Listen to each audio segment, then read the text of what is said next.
Oi, gente, paz do Senhor, tudo bem? Hoje a gente vai estar fazendo o estudo do capítulo 3 do livro de Romanos. No início do capítulo 3 é uma mudança de assunto. O capítulo 3 começa com uma mudança de assunto. Os dois primeiros capítulos estavam falando muito sobre pecado, sobre o erro dos judeus, o judeu se achar demais. E aqui, logo no início do capítulo 3, está falando, terminando esse assunto e entrando em outro assunto, que é a justificação. E como no capítulo anterior falou muito sobre a questão dos judeus eles se acharem, sendo que eles não são tudo isso, eles se acham muito, né? Eles acham que eles são muita nação escolhida e eles não são tudo isso. E aqui logo no início do capítulo 3 fala, então, qual que é a vantagem de ser judeu, já que Paulo acabou com eles, né? E Paulo mesmo diz, existe sim uma vantagem. Os judeus, a eles foi conferido o privilégio de guardar a palavra de Deus, a Bíblia mesmo, a Torá, o Antigo Testamento, foi a eles que Deus deu. Então, existe um certo privilégio em ser judeu, existe ponto positivo em ser judeu, mas isso não torna eles mais salvos, mais santos do que as outras nações. Na verdade, não torna eles nada salvos comparado às outras nações só porque eles tiveram o privilégio de ouvir a voz de Deus. Pelo contrário, os torna responsáveis, né? Porque já que eles ouviram a voz de Deus, eles sabem o que é certo, eles sabem o que deve ser feito e não faz, eles estão sendo então irresponsáveis com esse privilégio que Deus está dando a eles. E aí fala sobre a questão da incredulidade dos judeus, porque os judeus eles não acreditaram, eles não creram em Deus. Só que Deus ele é um Deus imutável.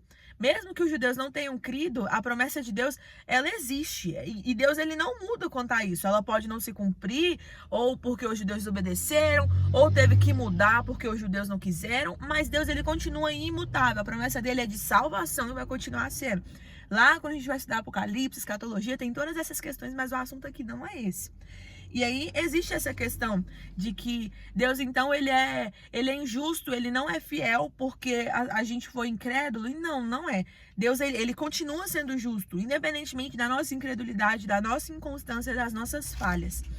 E continuando aqui, falando um pouquinho do versículo 5, 6, 7 em diante, tá falando sobre a questão de que se nós formos injustos, a gente revela a glória de Deus, porque em meio ao nosso problema, ao nosso erro, Deus ele se revela quem ele é, porque ele é um Deus justo, ele é um Deus amoroso, mesmo a gente não sendo, mesmo nós sendo pecadores, a gente sendo injustos, incrédulos, Deus ele continua sendo fiel, poderoso para poder fazer infinitamente mais, para poder cumprir com toda a sua palavra. E aí já que é assim, entra num debate que eu achei muito engraçado, tipo assim, já então que com o meu erro eu revelo a glória de Deus, então para que eu vou ser condenado, já que é por um bem maior, tipo isso, sabe aquelas pessoas que querem dar um jeitinho no pecado, querem justificar o erro? E na verdade não, justamente é uma questão de princípio, justamente por Deus ser infinitamente justo, ele não vai deixar de nos punir, de nos trazer consequências mediante aos nossos erros, porque o nosso erro está revelando a glória dele, ou a gente está errando por algo maior. Não existe isso. Deus ele vai continuar sendo justo e vai continuar cumprindo o seu papel, mesmo mediante as nossas atitudes. E isso entra muito numa questão que vai falar um pouquinho mais para frente. Todos nós somos injustos, todos nós somos pecadores, revestidos de pecados, nascidos no pecado. Nenhum bebê nasce sem pecado. Todos nós nascemos com pecado. Desde o Adão e da Eva lá, que resolveram comer o fruto, filhos da mãe, a gente nasceu já no pecado. Nossa natureza é pecaminosa. E por isso a gente está destituído da graça, a gente está destituído da glória de Deus. E a gente está morto em nossos delitos e pecados, porque o salário do pecado é a morte. E aí fala um pouquinho sobre isso, que o homem, ele é por si só ruim, ele é ruim. E não adianta, não tem o que o homem possa fazer. Qualquer atitude, qualquer fala, nada do que ele possa fazer vai trazer ao homem a justiça de Deus.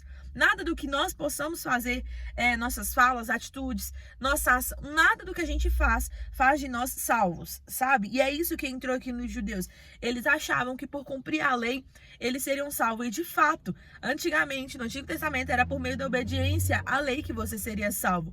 Só que isso não deu certo. A lei, ela não vem para nos salvar. A lei, ela vem para nos mostrar que estamos errados. É através da lei que nós vemos os nossos erros. Deus sabe os nossos erros, mas é através da lei que nós entendemos aonde estamos errando. e não que ela vai nos salvar, porque é impossível obedecer à lei. Nós somos muito pecadores para isso, a gente é muito podre para isso. Então a gente não conseguiria obedecer à lei, mesmo que nós fôssemos os mais santos, o Papa, o Beato, a gente não conseguiria obedecer à lei. E por isso ninguém consegue ser salvo por meio da lei.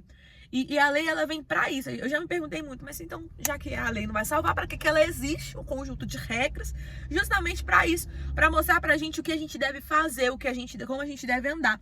Mesmo a gente não conseguindo, é andando e tentando, caminhando e tentando cada vez mais melhorar, sermos mais parecidos com Cristo e obedecermos cada vez mais a Ele. A gente não vai conseguir aqui na Terra, eu acredito que a gente não vai conseguir atingir nenhum nível de perfeição.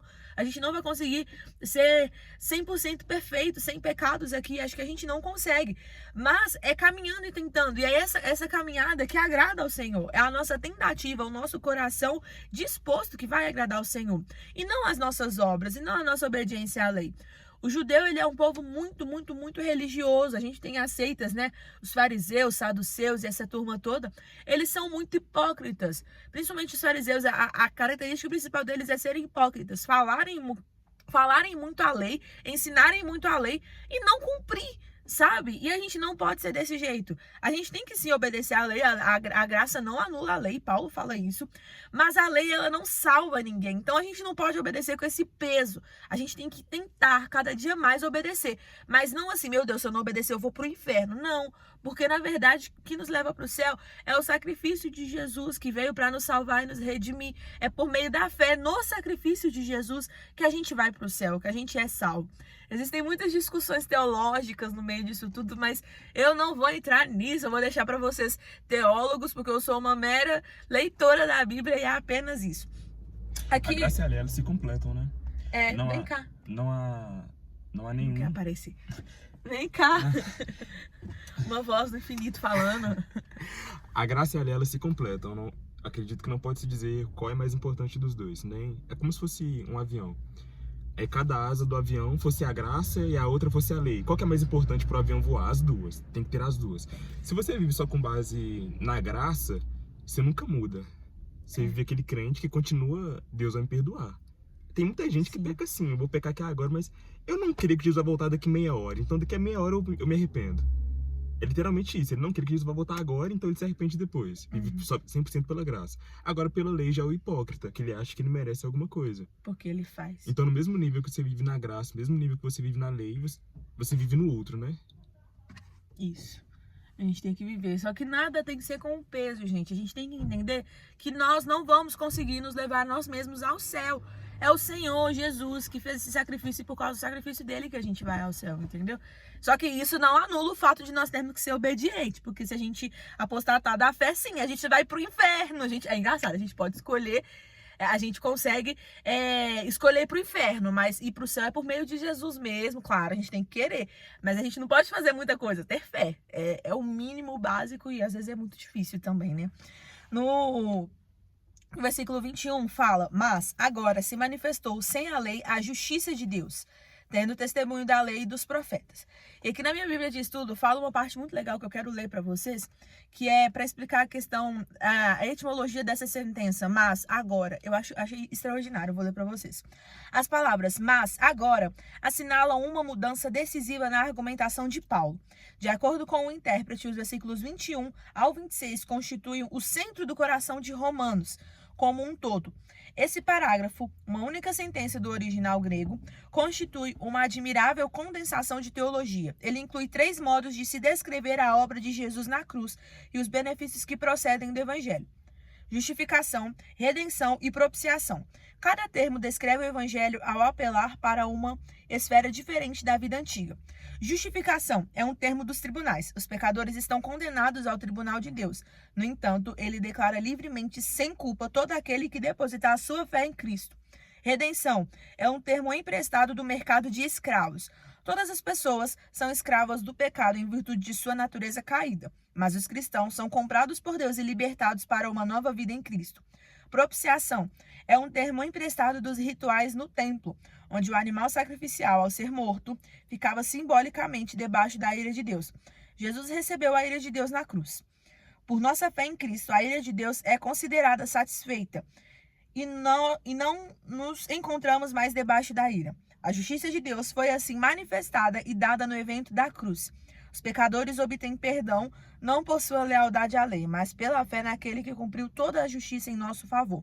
A expressão da lei e dos profetas refere-se ao Antigo Testamento. E todo o Antigo Testamento é entendido corretamente como testemunhando de Jesus e sua obra.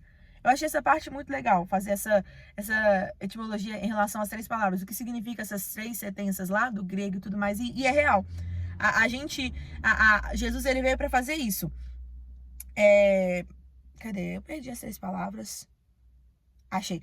Justificar, nos render e levar a culpa em nosso lugar, propiciação, né? E esse é o sacrifício. Quando a gente entende tudo isso, a gente entende que não é por nossa força, por nosso próprio braço.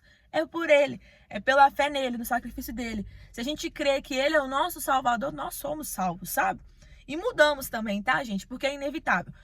Um pouquinho antes fala que o homem por si só, ele não busca, ele não quer buscar, no versículo 11, não há ninguém que entenda, não há ninguém que busque a Deus. O homem, ele é afastado de Deus e ele, por seu próprio desejo carnal, não vai buscar o Senhor. Quem coloca em nós esse desejo é o Espírito Santo. Isso é uma coisa muito doida. Deus, ele faz tudo, né, gente? A gente não faz nada. A gente não faz nada. Deus, ele nos aproxima dele. Ele nos dá vontade de nos aproximarmos dele. Ele nos salva. Ele faz tudo, a gente faz nada. Somos um pouco inúteis aqui, né? O que fazemos de bom não é nós que fazemos. Não é nós que fazemos. Qual que é o nome do líder do Graça Brasil? Lucas Ferraz.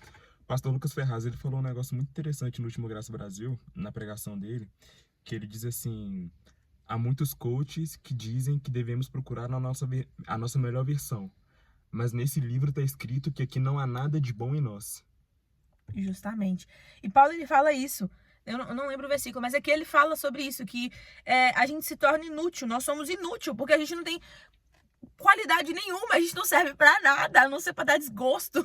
A gente não serve para nada. Por isso nós somos extremamente inúteis. Porque nós somos cobertos por pecado, e tudo que acontece de bom em nós ou na nossa vida é Deus quem faz. É por causa dele. E também não é pra escutar isso com um peso, ficar triste, sei lá mais o quê. Tipo, é só pra você reconhecer e procurar um salvador. É só pra você entender que por você não chega ao céu. Você não chega. E também pra entender que a gente é dependente dele. Parar com essa palhaçada de tentar tudo pela força do nosso próprio braço. Tentar congregar pela força do nosso próprio braço. A gente não consegue. A gente precisa de um relacionamento íntimo com Deus. A gente precisa ser guiado por Deus. Se não for o Espírito Santo empurrando a gente todo dia, a gente não faz nada de bom. A gente só peca e faz coisa errada. E a gente precisa reconhecer isso, porque a gente acha que, porque a gente congrega na igreja há muitos anos, a gente já é santo o bastante. E na verdade a gente não é nada santo. A gente não é nada bom o bastante para de fato continuar caminhando com o Senhor. A gente todos os dias a gente tem que reconhecer isso e ir atrás de buscar a dependência nele. E não em nós mesmos, e não nas nossas forças. Que era isso que Paulo queria dizer. É a questão de que o povo, eles se apoiavam na lei. A lei é nosso próprio mérito. Quando a gente obedece à lei, é porque a gente está se esforçando para obedecer à lei. Claro que Deus colocou esse intuito no nosso coração. Mas não é por meio disso que vem, sabe? Não é por meio disso que a gente vai caminhar. Obedecer à lei, somente à lei, vai trazer peso, vai nos impossibilitar de caminhar. Eu acho que é isso que Paulo quer dizer. No próximo capítulo, vai falar um pouco sobre isso que a gente falou hoje, da questão de que a gente anula a lei pela fé, que foi o que o Maicon comentou, é o assunto do próximo capítulo. E não, as duas andam juntas, mas vai falar isso no próximo capítulo. E é isso. Amém? Não, dá tchau pras pessoas. Amém, gente. Tchau. Não, dei um bom dia pro pessoal. Bom dia, gente. Tchau.